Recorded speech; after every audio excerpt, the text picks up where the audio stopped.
کہ اعوذ باللہ من الشیطان الرجیم کو جو آپ پڑھتے ہیں تو اس کے پڑھنے کا مقصد کیا ہے؟ نقصان سے اپنے آپ کو بچانا. اور بسم اللہ الرحمن الرحیم کو پڑھتے ہیں تو کس لیے؟ نفع کے لیے. اچھا، سورہ فاتحہ میں آپ نے اللہ سے درخواست کی تھی اہدنا الصراط المستقیم، اے اللہ تو ہم کو ہدایت نصیب فرما. تو سورہ بقرہ میں کس چیز کا ذکر ہے؟ آپ کی دعا کی قبولیت کا ذکر ہے. آپ نے ہدایت مانگی تو اللہ نے آپ کی ہدایت کے لیے ہدایت نامہ دے دیا.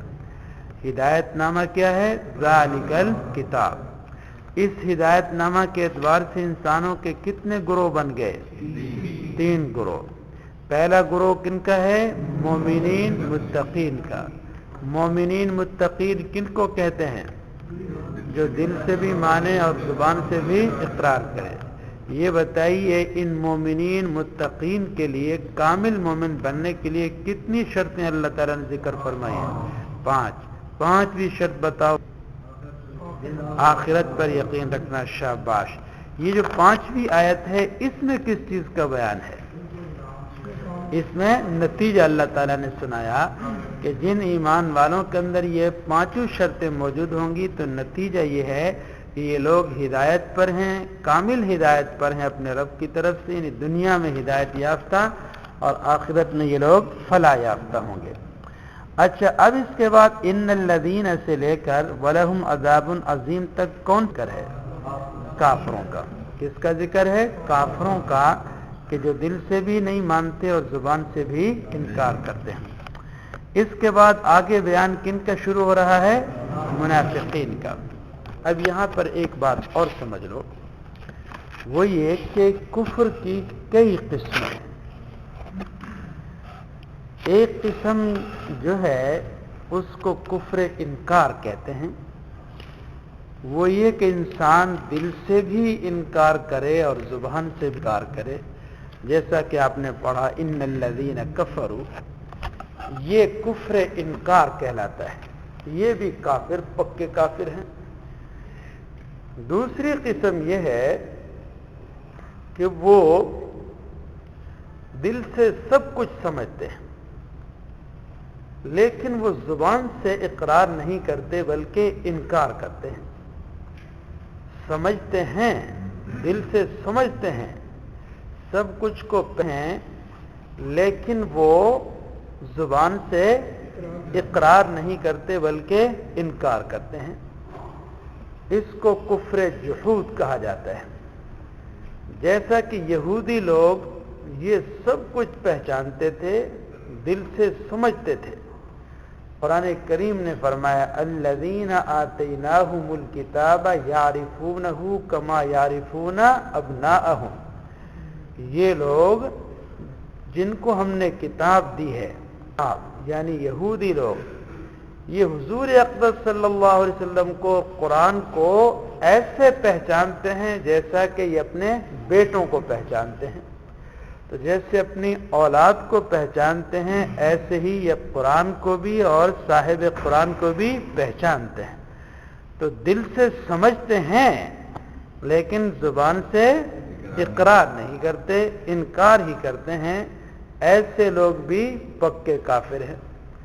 ایسی جو شیطان یہ سب کچھ جانتا ہے، سمجھتا ہے لیکن مانتا نہیں ہے، دل سے زبان سے اقرار نہیں کرتا بلکہ انکار کرتا ہے، یہ بھی پکے کافر ہیں. تیسری قسم وہ ہے کہ وہ دل سے بھی مانتا ہے اور زبان سے بھی اقرار کرتا ہے، لیکن اس کے ساتھ ساتھ وہ دوسرے کسی مذہب کو بھی حق سمجھتا ہے اور اس سے برات کا اعلان نہیں کرتا. یہ بھی کافر ہے. کہ ابو طالب وہ رسول اللہ صلی اللہ علیہ وسلم کے سامنے کہتے تھے کہ اے میرے بھتیجے، میں مانتا ہوں کہ تیرا دین تمام دینوں میں سچا ترین دین ہے. تو ظاہر بات ہے اس کے دل میں یہ بات موجود تھی نا، تو دل میں بھی تھی، دل سے اس کو مانتا تھا، زبان سے اقرار بھی کیا کہ تیرا دین تمام دینوں میں سب سے بہترین دین ہے. لیکن اس کے ساتھ ساتھ تیسری چیز ضروری ہے کہ باقی تمام دینات کا اعلان کرے. اب میں دل سے اسلام کو سچا بھی مانوں، زبان سے اقرار بھی کروں، اس کے ساتھ ضروری ہے کہ میں یہودیت سے، عیسائیت سے برات کا اعلان کروں، کفر و شرک سے برات کا اعلان کروں. تو ابو طالب وہ اپنے مذہب کو نہیں چھوڑنا چاہتا تھا، اس سے برات نہیں کرتا تھا. وہ کہتا جی اس کو نہیں چھوڑ سکتا، اگر چھوڑ دیا تو قوم مجھے تانے دے گی. تو اس نے کفر و شرک سے برات کا اعلان نہیں کیا، اس وجہ سے وہ بھی کافر ہی ہے. یہ قسم ہے وہ کفر نفاق کہلاتی ہے، جیسا کہ اس رکوع میں بیان ہے. وہ کیا دل میں تو کفر ہے، انکار ہے، لیکن کسی دنیاوی مصلحت کے پیش نظر وہ زبان سے اقرار کر لیتے ہیں، کلمہ پڑھتے ہیں. تو ایسے لوگ بھی کافر ہیں، ان کو کافر منافق کہا جاتا ہے. ایک پانچویں قسم ہے، پانچویں قسم وہ ہے الحاد اور زندیقیت. الحاد اور زندیقیت اس کو کہتے ہیں ایک انسان تمام ضروریات دین کا اقرار کرتا ہے، دل سے بھی مانتا ہے، زبان سے بھی اقرار کرتا ہے اور تمام ضروریات دین کا اقرار کرتا ہے، لیکن وہ کسی دین کی بات کی ایسی تشریح کرتا ہے جو تشریح تمام جمہور امت کے خلاف ہو، تو ایسا آدمی زندیق اور ملحد ہے اور کافر ہے. مثلا قرآن کریم کے اندر لفظ ہے صلاۃ، اقیم الصلاۃ، نماز قائم کرو. اب نماز کا ایک تصور چلا آ رہا ہے 1400 سال سے. وہ کیا ہے؟ اللہ کی عبادت کرنا ایک مخصوص طریقے کے اوپر. فجر کی نماز، ظہر کی نماز، عصر کی نماز ہے، اور مغرب کی اور عشاء کی ایک تصور ہے نا. اب وہ کہتے ہیں جی میں نماز کو مانتا تو ہوں، لیکن نماز کا جو تصور ان مولویوں نے آج کے زمانے میں دیا ہوا ہے، میں اس کو ماننے کے لیے تیار نہیں ہوں. کہتے ہیں جناب آپ کے نزدیک صلاۃ کا کیا تصور ہے؟ اور قرآن میں جو لفظ ہے اقیم الصلاۃ، نماز قائم کرو، تو اس کا کیا مطلب ہے؟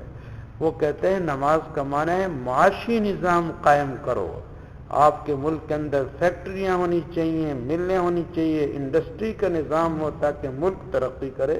تو یہ جو 5 وقت تم نماز پڑھتے ہو نا، یہ مولوی نے تم کو لگایا ہوا ہے اس میں اپنا پیٹ کا دھندا چلانے کے لیے. باقی نماز کا یہ مفہوم نہیں ہے. اب نماز کا جو آدمی یہ مفہوم معاشی نظام قائم کرو، اس نے وہ کہتا ہے میں نماز کو مانتا ہوں، لیکن اس کا وہ مفہوم نہیں مانتا جو تم بیان کرتے ہو، اپنی طرف سے ایک مفہوم بیان کر رہا ہے. تو ایسا آدمی بھی پکا کافر ہے. جیسے یہ غلام احمد پرویز تھا نا، وہ صلاۃ کا معنی یہ نماز نہیں کرتا تھا، وہ کہتے اس کا معنی ہے معاشی نظام قائم کرو، اپنے آپ کو حرکت میں لاؤ، کام کرو تاکہ ملک ترقی کرے. ایسے ہی جنت اور دوزخ کا ایک تصور ہے. حضور سرور کائنات صلی اللہ علیہ وسلم نے احادیث میں اور ہم تک یہ تصور چلا رہا ہے کہ جنت ایک جگہ ہے، وہاں پر خوشیاں ہوں گی، وہاں پر باغات ہوں گے، فلاں چیزیں ہوں گی. وہ کہتا ہے میں جنت کو مانتا تو ہوں، لیکن جنت کا یہ جو تصور تم دیتے ہو کہ جی وہ باغات ہوں گے، نہریں ہوں گی، میں اس کو نہیں مانتا. میرے نزدیک جنت نام ہے صرف خوشی کا، کہ انسان کے اندر ایک ایسا ملکہ پیدا ہو جائے کہ اس کی وجہ سے اس کا دل خوش رہے، اس کو جنت کہتے ہیں. اور جہنم نام ہے کس کا؟ غم اور پریشانی کا. باقی یہ جو تم کہتے ہو کہ جنت آسمانوں کے اوپر ہے اور یہ ساتویں زمین کے نیچے ہے اور جہنم کا یہ نظام ہوگا، میں اس کو ماننے کے لیے تیار نہیں ہوں. اب وہ جنت دوزخ کو مانتا تو ہے، لیکن اس تصور کے ساتھ نہیں مانتا جس تصور کے ساتھ اس کو جمہور امت نے قبول کیا ہے. تو ایسا آدمی بھی ملحد، زندیق اور کافر ہے. یہ بھی کفر کی ایک قسم ہے.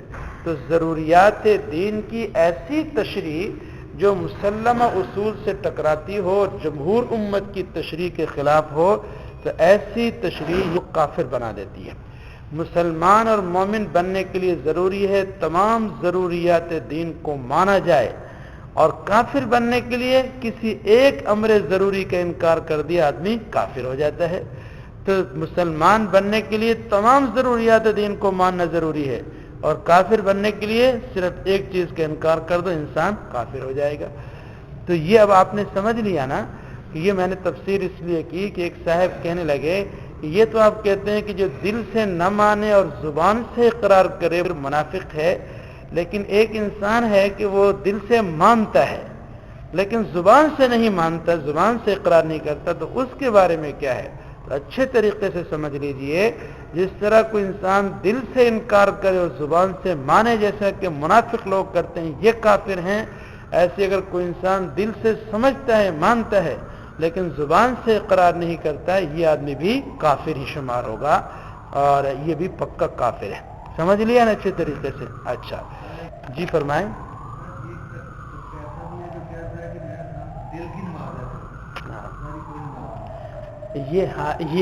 یہ بھی پکا کافر ہے، کیونکہ ہاں وہ یہ ہے، یہ جو اب یہ جو آپ نے بات کی نا یہ بھی الحاد اور زندیقیت میں آئے گی۔ یقیمون الصلاۃ کا ایک تصور 1400 سال سے چلا آ رہا ہے۔ حضور اقدس صلی اللہ علیہ وسلم نے دل میں نماز نہیں پڑھی بلکہ آپ مسجد میں تشریف لاتے تھے اور اس طریقے سے ہم نے پڑھی ہے۔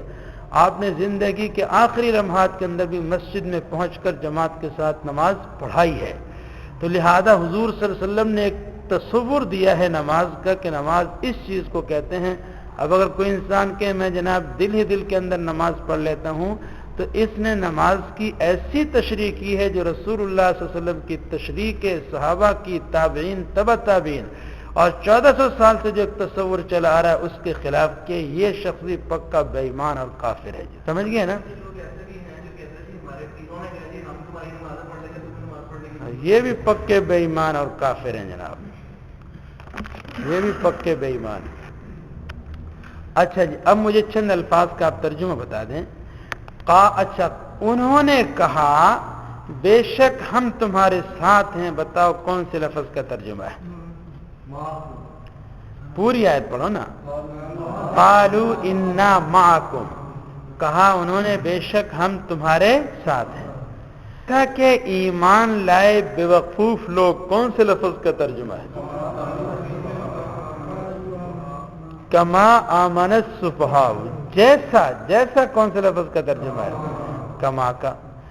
سنو بے شک یہی لوگ ہیں فساد کرنے والے، بتاؤ۔ الا انہم ہم المفسدون، بے شک ہم تو ان کے ساتھ مذاق کر رہے ہیں، اور وہ حیران سرگردان پھر رہے ہیں، بتاؤ کون سے لفظ کا ترجمہ؟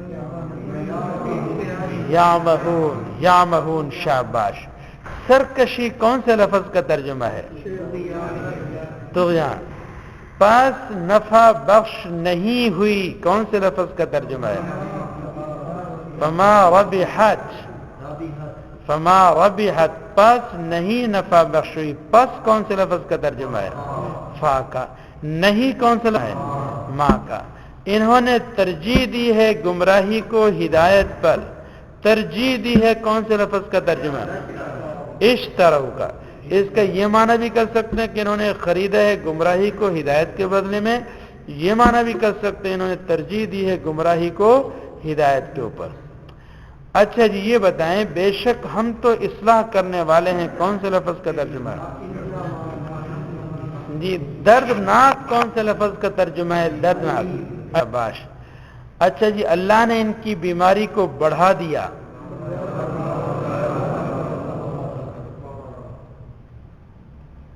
اور جب یہ تنہائی میں جمع ہوتے ہیں اپنے سرداروں کے ساتھ اور ان کی آنکھوں پر پردہ ہے، وعلی ابصارہم غشاوہ، اللہ نے مہر لگا دی، یہ ایمان نہیں لائیں گے، برابر ہے ان پر، سواء علیہم، اور یہ شعور نہیں رکھتے ہیں، اور لیکن یہ جانتے نہیں، حالانکہ یہ لوگ مومن نہیں ہیں، وما هم بمؤمنین، یہ نہیں دھوکہ دیتے ہیں مگر اپنے آپ کو، مگر کون سے لفظ کا ترجمہ ہے؟ ٹھیک ہے۔ اچھا جی، اے اللہ تو ہمیں ہدایت نصیب فرما سیدھے راستے کی، اور تجھ ہی سے ہم مدد طلب کرتے ہیں۔ مالک ہے جزا کے دن کا، بہت مہربان ہے، سب پر مہربان ہے۔ یہ بتاؤ یہ دونوں میں فرق کیا ہے؟ سب پر مہربان اور بہت مہربان کون سے لفظ کا ترجمہ؟ سب پر مہربان کون سے لفظ کا ترجمہ ہے؟ الرحمن کا، اور بہت مہربان ہے الرحیم کا۔ نہیں ہے کوئی شک اس میں، شک کون سے لفظ کا ترجمہ ہے؟ چلو جی، کل سے انشاءاللہ آگے پڑھیں۔ فرمائیں جناب۔